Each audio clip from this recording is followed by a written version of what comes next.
Are you using a pattern designed for a sewing machine, but you really just want to sew a seam by hand? In this video, I'm going to show you how I stitched a flat felled seam using a pattern that was originally designed for a sewing machine. So grab your needle and thread, and let's remember what our hands can do. I'm sewing the Matchy Matchy Sewing Club Horizon Day Dress, so I'm going to use the shoulder seam as an example of how to do this technique. This pattern states that the seam allowance is 1/2 inch unless otherwise stated. A flat felled seam is a good choice for this project because the bodice is unlined and a flat felled seam encases the raw edges. So I want to align my shoulder seams. I am going to pin it further out from 1/2 inch.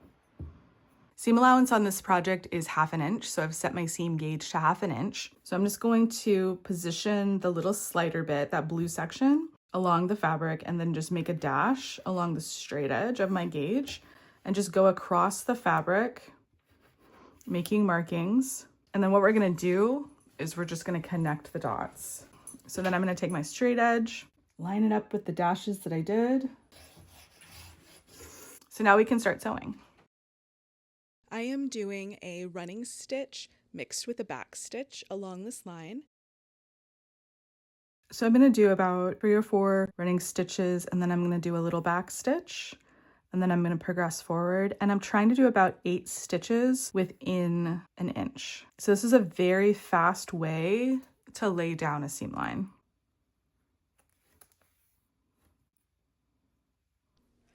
So I'm continuing to stitch across the width of the shoulder. At the end, I put my needle through to the back side, take a little bite of the fabric, take my needle through the loop twice, and then pull it to make a knot. Here is the finished row of stitching.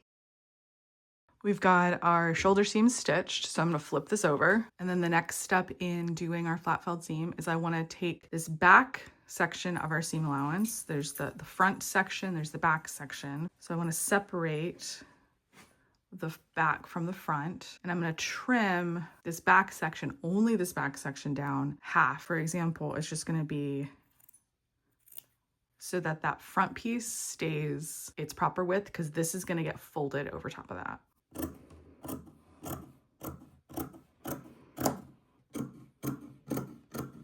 So now we're going to baste, and I'm going to use my cotton thread.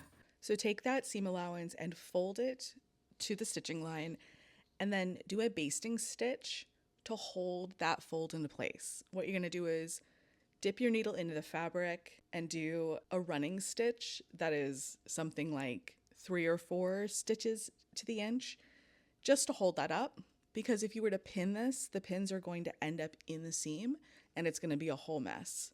By doing basting, it can be taken out, it's flat, it's convenient, and I don't know, it's easy. So you want to baste to the other side, and at the end there, go back to your last stitch and then progress forward on the other side of your stitch you just made, and then snip that thread off.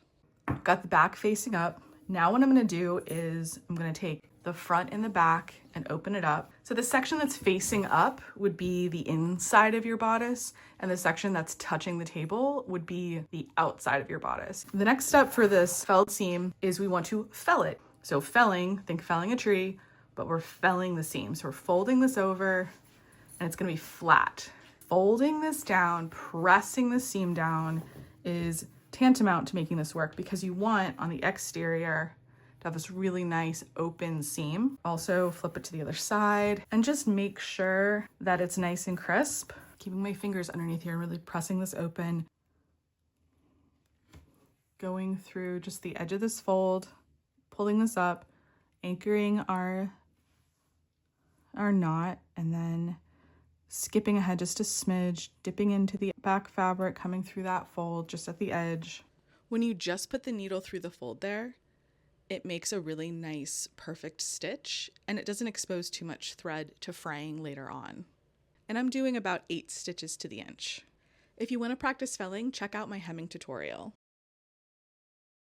This is what it looks like on the other side. So just like a beautiful top stitch. So as you're stitching down the seam or across the seam, you want to make sure that your non-dominant hand is keeping that seam open.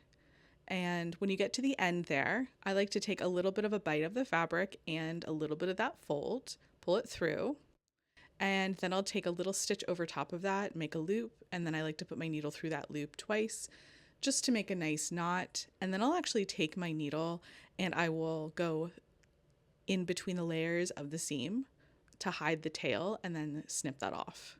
One seam down and several more to go. I hope this inspired you to pick up a needle and remember what your hands can do.